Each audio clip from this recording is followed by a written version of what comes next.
व्रत कथा माँ संतोषी की।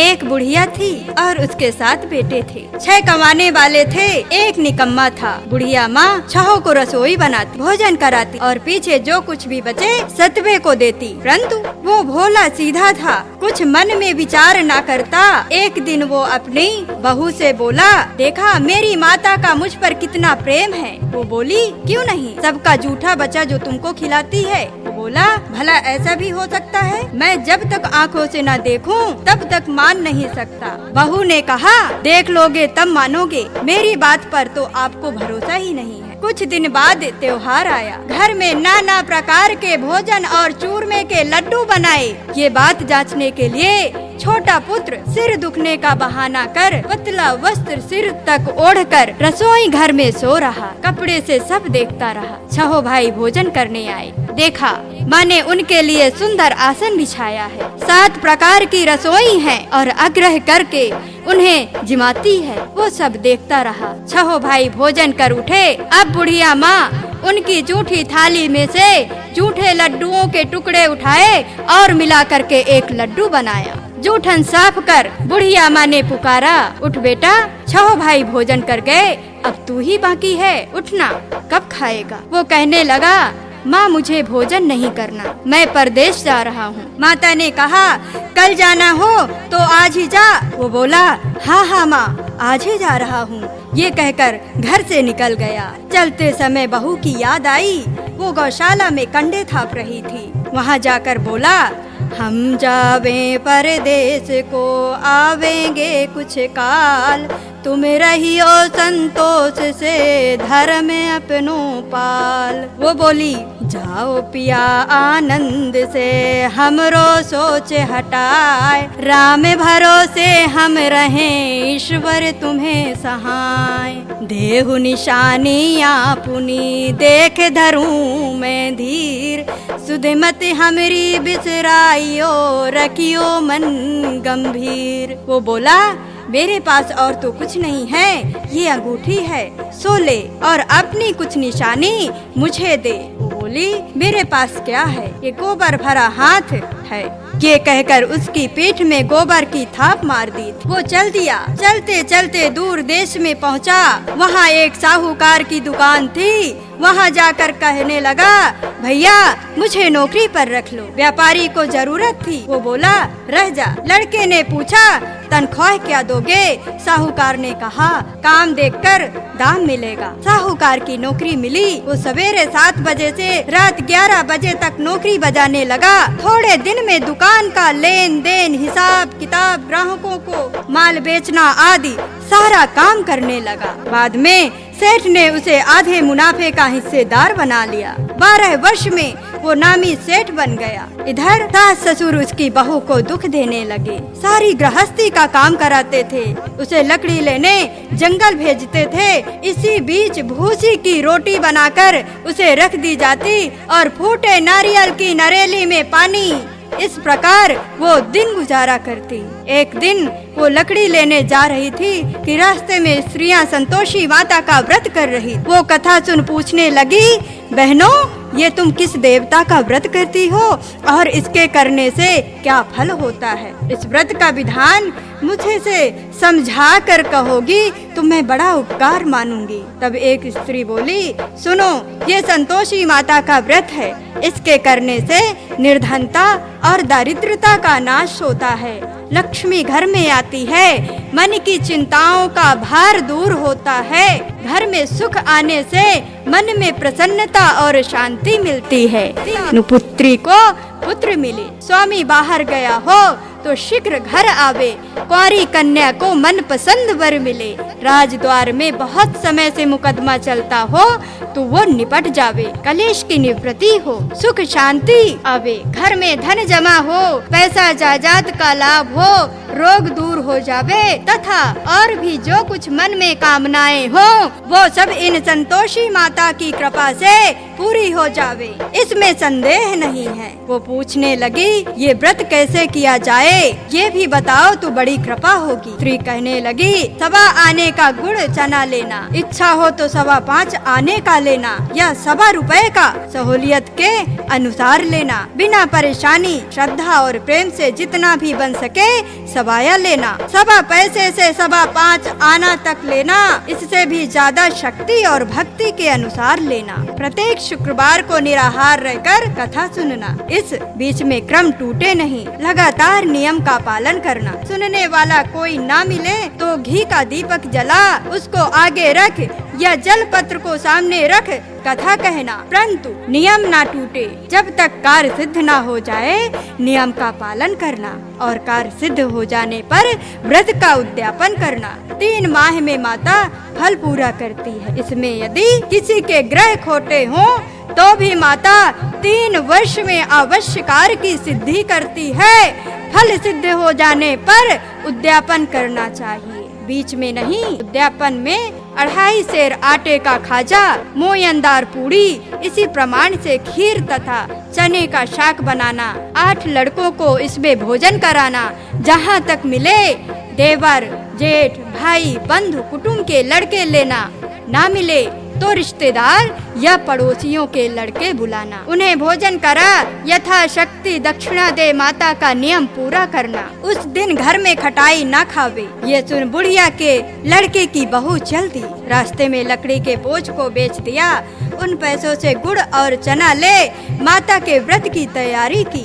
आगे चल, सामने मंदिर देख, पूछने लगी, ये सामने यहाँ किसका मंदिर है? सब कहने लगे, संतोषी माता का मंदिर है। ये सुन मंदिर में जा माता के चरणों में लौटने लगी, दीन हो विनती करने लगी, माँ मैं बड़ी दुखी हूँ, व्रत के नियम कुछ नहीं जानती, मैं निर्धन और दुखी हूँ। हे माता जगत जननी, मेरे दुखों को दूर करो, मैं तेरी शरण में हूँ। माता को दया आई। एक शुक्रवार बीता कि दूसरे शुक्रवार को ही उसके पति का पत्र आया और तीसरे शुक्रवार को उसका भेजा हुआ पैसा आया। ये देख जेठ जेठानी मुंह सिकोड़ने लगे, इतने दिनों में इतना पैसा आया, इसमें क्या बड़ाई। लड़के ताने देने लगे, काकी के तो अब पत्र आने लगा, रुपए आने लगा, अब तो काकी की खातिर बढ़ेगी, अब तो काकी बुलाने से भी नहीं बोलेगी। बेचारी सरलता से कहती, भैया कागज आवे रुपया आवे तो हम सबका ही अच्छा है। ऐसा कहकर आंखों में आंसू भरे संतोषी माता के मंदिर में जा मातेश्वरी के चरणों में गिरकर रोने लगी। माँ मैंने तुमसे पैसा कम मांगा है, मुझे पैसे से क्या काम है, मुझे तो अपने सुहाग से काम है, मैं तो अपने स्वामी के दर्शन सुहाग और सेवा मांगती हूँ। तब माता ने प्रसन्न होकर के कहा, जा बेटी तेरा स्वामी अवश्य आवेगा। ये सुन खुशी से बावली हो घर में जाकर काम करने लगी। अब संतोषी माँ विचार करने लगी कि इस भोली पुत्री को मैंने कह तो दिया कि तेरा पति आवेगा, परंतु वो आवेगा कहाँ से? वो तो स्वप्न में भी इसे याद नहीं करता, उसे याद दिलाने को मुझे ही जाना पड़ेगा। इस तरह माता जी उस बुढ़िया के बेटे के पास जाकर प्रकट हो कहने लगी, साहूकार के बेटे सो रहा है या जागता है? वो कहता है, माता सोता भी नहीं हूँ और जागता भी नहीं हूँ, बीच में हूँ, कहो कुछ आज्ञा है? माँ कहने लगी, तेरे घर बार कुछ है या नहीं? वो बोला, माता मेरे पास सब कुछ है, माँ बाप है, बहू है, क्या कमी है? माँ बोली,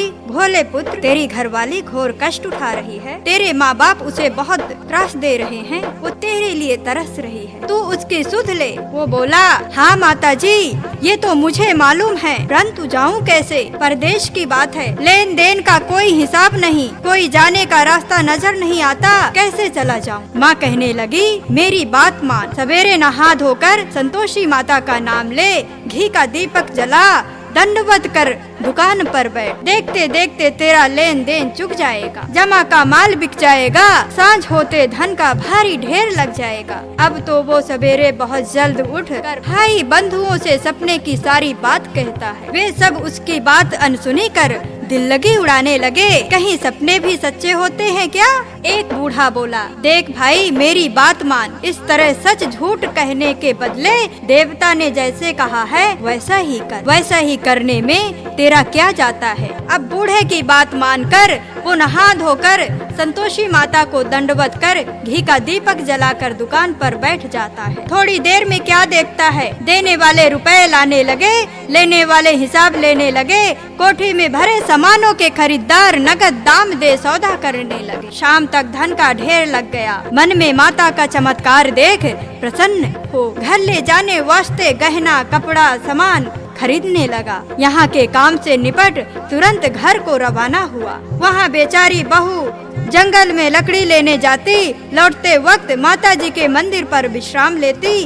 वो तो उसका रोज का रुकने का स्थान ठहरा। दूर पर धूल उड़ती देख वो माताजी से पूछती है, हे माता ये कैसी धूल उड़ रही है? माँ कहती है, पुत्री तेरा पति आ रहा है, अब तू ऐसा कर लकड़ियों के 3 बोझ बना, एक नदी के किनारे रख, दूसरा मेरे मंदिर पर छोड़ और तीसरा अपने सिर पर रख। तेरे धनी को लकड़ी का गट्ठा देख मोह पैदा होगा, वो यहाँ रुकेगा, नाश्ता पानी बना खाकर माँ से मिलने जाएगा। तब तू लकड़ियों का बोझ उठाकर जाना और बीच चौक में गट्ठा डालकर 3 आवाज जोर से लगाना, लो सास जी लकड़ियों का गट्ठा लो, भूसी की रोटी दो, नारियल के खोपड़े में पानी दो, आज मेहमान कौन आया है। बहुत अच्छा माता जी, बहुत अच्छा कह वो प्रसन्न मन लकड़ी के 3 गट्ठे ले आई, एक नदी पर एक माताजी के मंदिर पर रखा। इतने में ही मुसाफिर आ पहुंचा। लकड़ी सूखी देख उस धनी की इच्छा उत्पन्न हुई कि लकड़ी कैसी बढ़िया है, हम सब अब यहीं मुकाम डाल और भोजन बना खा पी कर गाँव में जाएं। इस प्रकार रुककर भोजन बना खा पी कर विश्राम ले वो गाँव को गया। अब से प्रेम से मिला। उसी समय उसकी बहू सिर पर लकड़ी का गट्ठा लिए उतावली आती है। लकड़ी का भारी बोझ आंगन में डाल जोर से 3 आवाज देती है, लो सासू जी लकड़ियों का गट्ठा लो, भूसी की रोटी दो, नारियल के खोपड़े में पानी दो, आज मेहमान कौन आया है। ये सुन उसकी सास बाहर अपने दिए कष्टों को भुलाने हेतु कहती है, क्यों बहू ऐसा क्यों कहती है, तेरा मालिक ही तो आया है, आ बैठ मीठा भात भोजन कर, कपड़े गहने पहन। इतने में ही आवाज सुन उसका स्वामी बाहर आता है और अंगूठी देख व्याकुल हो जाता है। माता से पूछता है, यह कौन है माँ?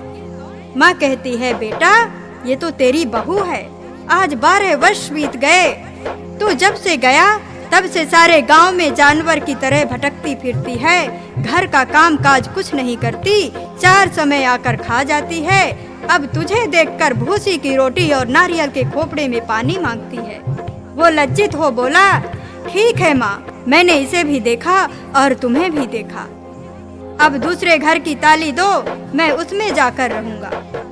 अब दूसरे घर की ताली दो, मैं वहाँ जाकर रहूंगा। तब माँ बोली, ठीक है बेटा तेरी जैसी मर्जी।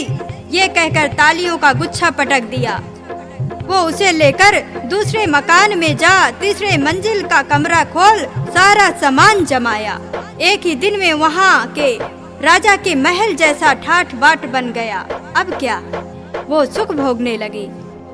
इतने में अगला शुक्रवार आया। उसने अपने पति से कहा, मुझे संतोषी माता का उद्यापन करना है। धनी बोला, बहुत अच्छा, खुशी से कर, खुशी से ले। तुरंत ही वो उद्यापन की तैयारी करने लगी। जेठ के लड़कों को भोजन के लिए कहने गई। उसने मंजूर किया, परंतु जेठानी अपने बच्चों को सिखाती है, देखो रे, भोजन के समय सब लोग खटाई मांगना, जिससे उसका उद्यापन पूरा न हो। लड़के भोजन करने आए, खीर और खाना पेट भर खाया, परंतु बात याद आते ही कहने लगे, हमें कुछ खटाई तो दो, खीर खाना हमें नहीं भाता, देख करके अरुचि होती है। वो कहने लगी, भाई खटाई किसी को नहीं दी जाएगी, ये तो संतोषी माता का प्रसाद है। लड़के उठ खड़े हुए, बोले, पैसा लाओ। वो भोली कुछ नहीं जानती थी, उन्हें पैसे दे दिए। लड़के उसी समय हट करके पैसों की इमली खटाई ले खाने लगे। ये देख बहू पर माता ने कोप किया। राजा के दूत उसके पति को पकड़ ले गए। जेठ जेठानी मनमानी खोटे वचन कहने लगे। साला लूट लूट कर धन इकट्ठा कर लाया है, चाचा को पकड़ ले गए हैं, अब सब मालूम पड़ जाएगी जब जेल की रोटी खाएगा। बहू से ये वचन सहन नहीं हुआ। रोती रोती माता के मंदिर में गई और कहती है कि माता जी, ये तुमने क्या किया? हंसा कर क्यों अब रुलाती हो? माता बोली, पुत्री, तूने अभिमान करके मेरा व्रत भंग किया है, इतना जल्दी सब बातें भुला दी।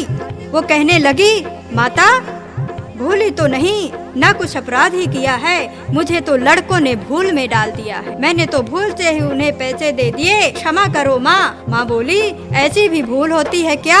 वो बोली, माँ मुझे माफ करो, मैं फिर तुम्हारा उद्यापन करूँगी। माँ बोली, अब भूल मत करना। वो कहती है, अब भूल ना होगी। माँ अब बताओ वे कैसे आवेंगे? माँ बोली, जाओ पुत्री, तेरा मालिक रास्ते में ही आता मिलेगा। वो निकली और पति आता मिला। वो पूछती है, तुम कहाँ गए थे? तब वो कहने लगा, इतना धन जो कमाया है उसका टैक्स राजा ने मांगा था, उसे भरने गया था। वो प्रसन्न हो बोली, भला हुआ, अब घर चलो। घर गए। कुछ दिन बाद ही फिर शुक्रवार आया। वो बोली, मुझे फिर माता जी का उद्यापन करना है। पति ने कहा, करो। वो जेठ के लड़कों को भोजन को कहने गई। जेठानी ने एक दो बातें सुनाई और सब लड़कों को सिखाने लगी, तुम सब लोग पहले खटाई मांगना। लड़के भोजन की बात पर कहने लगे, हमें खीर खाना नहीं भाता, जी बिगाड़ता है, कुछ खटाई खाने को दो तो चले। वो बोली, खटाई कुछ भी नहीं मिलेगी, खीर खाना हो तो खाओ। ये कहकर ब्राह्मणों के लड़कों को बुलाकर भोजन कराने लगी। यथाशक्ति दक्षिणा की जगह एक एक फल उन्हें दिए। इससे संतोषी माँ प्रसन्न हुई। माता की कृपा होते ही 9वें मास उसको चंद्रमा के समान सुंदर पुत्र हुआ। पुत्र को ले वो प्रतिदिन माता जी के मंदिर को जाती। माँ कहने लगी, रोज यहाँ आती है, आज तो मैं ही इसके घर चलूं, इसका आसरा तो देखूं सही। ये विचार माता ने भयानक रूप बनाया। गुड़ चना से सना मुख, ऊपर सूंड के समान होठ, उस पर मक्खी भिन भिना रही। देहली में पाव रखते ही उसकी सास कहने लगी, देखो रे, कोई डंकिनी चली आ रही है, लड़के इसे भगाओ नहीं तो किसी को खा जाएगी। लड़के भगाने लगे, चिल्लाकर खिड़की बंद करने लगे। बहू एक रोशनदानी से देख रही, प्रसन्नता से पगली बन चिल्लाने लगी, आज मेरी माता मेरे घर आई हैं, कहकर बच्चों को दूध पीने से हटाती है। इतने में तो सास का क्रोध फूट पड़ा। बोली, मेरी राण क्या उतावली हुई, बच्चे को पटक दिया। इतने में माँ के प्रताप से जहाँ देखो वहीं लड़के नजर आने लगे। बहू बोली, माँ जिसका व्रत करती हूँ वही ये संतोषी माता है। इतना कहकर चटपट सारे द्वार की वाड़ खोल देती है। सबने माता जी के चरण पकड़ लिए। वे विनती करती है, हे माता, हम मूर्ख हैं, अज्ञानी हैं, पापनी हैं, तुम्हारे व्रत की विधि कुछ नहीं जानती। तुम्हारा व्रत भंग करके हमने बहुत बड़ा अपराध किया है। हे जगत माता, आप हमारा अपराध क्षमा करो। इस प्रकार माता प्रसन्न हुई। जैसे बहू को प्रसन्न होकर के फल दिया, वैसे ही माता सबको फल दे। जो पढ़े सुने सुनावे, उसके मनोरथ पूर्ण करे। उसके मनोरथ पूर्ण करो करुणा माई माँ। योग सिद्धि विदेह जनक जी को गुरु अष्टवक्र ने आधे श्लोक में ही सब शास्त्रों का सार बता दिया। ग्रंथ करोड़न में कहूँ मैं सबका सार, ब्रह्मा सत्य जगत झूठ है, जीव ही ब्रह्म निहार। जीव ही से जीवत जगत, माता खेलत खेल, ब्रह्मा रूप पहचान लो, कटे जगत की जेल। बोलिए संतोषी माता की जय।